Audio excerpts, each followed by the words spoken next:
Hello everyone, welcome to our YouTube channel. This is Vikas Kumar on my YouTube platform Agriverse Education. Friends, today's video is our second part of our series on agronomy one-liner.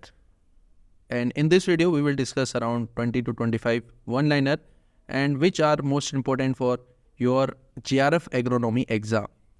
So let's begin the video. First one is K-Mobile, that is Fruteria orangeata, is a biofertilizer which contains which nutrient? It contains potassium. Second one, AICRP on Mularp, and it includes moong, urad, lentil, lathyrus, rajma and field pea, and it was started in the year of 2015. Third is, which chemical is used in lysimeter? lysimeter जिसका use किया जाता है ET estimation के लिए, तो इसमें ZnCl zinc chloride का use किया जाता है. Next one, which main is use for the bacterial growth and cell division measurement? Bacterial growth और सेल डिवीजन के मेजरमेंट के लिए कौन सा मैथमेटिकल मीन यूज किया जाता है? तो इसका आंसर है geometric mean. Next point, look to the land book was written by. It was written by Northbourne. Micro and micro nutrient term was given by लुमेश एंड सुल. नेक्स्ट पॉइंट, एंटीसिपेट मटेरियल, जो आपने सुना भी होगा वाटर सेट वाला जो चैप्टर है उसमें भी है ये, जो बहुत बड़ा पॉन्ड बनाया जाता है या कोई वाटर सेट एरिया में कोई टैंक बनाया जाता है, तो उसमें सीपेज को रोकने के लिए कुछ केमिकल्स का यूज़ किया जाता है, लाइक Na2CO3, NaCl2 या बेंटोनाइट. और जो बेंटोनाइट है ये काफ़ी इंपॉर्टेंट है, इसको आपको याद रखना है. अगला point, which crop is use for the preparation of रोगन? Which is use in the preservation of leather and production of water proof cloth.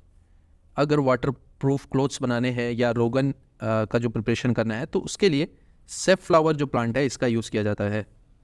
एक और फैक्ट है यहाँ पे कि अगर सॉइल में ऑर्गेनिक मैटर का जो ऑर्गेनिक मैटर कंटेंट है अगर वो इंक्रीज़ हो जाता है तो ये आयरन और बोरॉन का जो क्वांटिटी है या कंसंट्रेशन है उसको बढ़ाता है. और इसके अलावा जब ये ऑर्गेनिक मैटर इंक्रीज़ होता है तो ये मैग्नीज, जिंक और कॉपर की जो अवेलेबिलिटी है इसको कम कर देता है, पर आयरन और बोरॉन की अवेलेबिलिटी को ये बढ़ाता है. T21 is a variety of, ये किस चीज़ की वैरायटी है T21? It is a variety of arhar. Russian giant is a variety of cowpea and ये फॉडर पर्पस वैरायटी है काउपी की. अगला point, while calculating salt index which nutrient is used as standard salt? कौन सा salt को standardise हम use करते हैं फॉर्मूले में? NaNO3 sodium nitrate, it is use as a standard salt in salt index calculation. Ultra micro nutrient term was given by, किसने दिया था ultra micro nutrient term? It was given by Nicholas.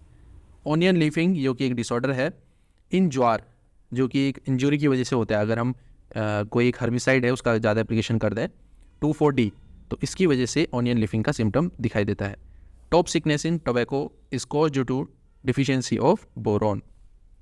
STCR approach, soil test crop response, ये approach जो fertiliser recommendation का है ये किसने दिया था? रामामूर्ति ने दिया था. And AICRP on STCR was started in 1967. अगला पॉइंट, नाइट्रिफिकेशन इनहिबिटर के एग्जांपल है इसमें नाइट्रापायरिन, थायोयूरिया, डाइसाइन डायमाइड एंड एंसर. तो ये कुछ एग्जांपल है नाइट्रिफिकेशन इनहिबिटर के. अब आते हैं आयोडीन वैल्यू के ऊपर. आयोडीन वैल्यू क्या होती है?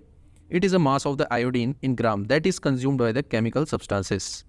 और जो बहुत सारे फैट्स होते हैं या ऑयल होता है तो उसमें आयोडीन की वैल्यू निकाली जाती है और ये डिटरमाइन करता है डिग्री ऑफ अनसेचुरेशन. जितना ज़्यादा उसमें डबल बॉन्ड होगा, अनसेचुरेशन मतलब डबल बॉन्ड. डबल बॉन्ड होने से क्या होगा? आयोडीन जो कि एक हेलोजन है ये हाईली रिएक्टिव होता है डबल बॉन्ड के लिए. तो अगर इसकी वैल्यू 150 से ज़्यादा आती है तो ये ड्राइंग ऑयल की कैटेगरी में आएगा. जैसे कि इसका एग्जांपल है लिनसीड का ऑयल.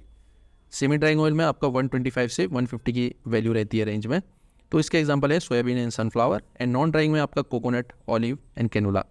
तो ये कुछ एग्जांपल है, एग्जांपल आपको याद रखने हैं. मल्टी न्यूट्रिएंट डिफिशिएंट सॉइल किसको कहा जाता है? लेटराइट सॉइल को कहा जाता है. हाइड्रा वर्टिसिएलेटा इज प्रोपोगेटेड बाय, ये वीड मैनेजमेंट वाले चैप्टर का है कि जैसे रनर होता है, सकर होता है, वैसे ही एक ट्यूरियंस होता है. तो इस मोड में ये प्रोपोगेट करता है हाइड्रा वर्टिसिएलेटा. अब आते हैं पोटेशियम का फैक्ट है कि सॉइल में नॉन अवेलेबल फॉर्म पोटेशियम का कितना होता है?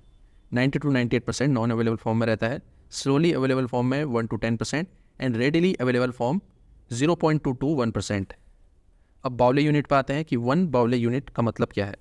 It is the amount of required nitrogen, phosphorus और potassium in pounds to produce a yield that is 50% of the maximum possible yield. जितनी मैक्सिमम पॉसिबल यील्ड हो सकती है किसी क्रॉप की, उसका अगर हम 50% यील्ड को अचीव करने के लिए कितना नाइट्रोजन, फॉस्फोरस या पोटेशियम का अमाउंट हमको देना है इन पाउंड्स, उसको ही 1 बाउल यूनिट कहा जाएगा। और इसकी वैल्यू है नाइट्रोजन की 223, फॉस्फोरस की 45 एंड पोटेशियम की 76। Next point, AICRP on weed management कब शुरू किया गया था? 1978 में। And here we comes to the last point, which weed seed contains both exogenous as well as endogenous dormancy. कौन से वीट के केस में उसका जो सीड होता है उसमें exogenous as well as endogenous dormancy पाई जाती है? Answer is Indian rice grass, that is Oryzopsis hymenoides. तो ये कुछ पॉइंट्स थे और ऐसे ही क्वेश्चंस एग्जाम्स में पूछे जाते हैं JRF एग्रोनॉमी के, और मैं उम्मीद करता हूँ ये वीडियो आपके लिए हेल्पफुल रहेगी। अगर वीडियो से अगर आपको कुछ हेल्प हुई, कुछ नया सीखने को मिला, तो कमेंट सेक्शन में ज़रूर बताइएगा कि अगर आपको ऐसी वीडियो और चाहिए इन फ्यूचर या नहीं। दोस्तों आज के लिए बस इतना ही, मिलता हूँ आपसे next time. Till then tata bye bye and take care.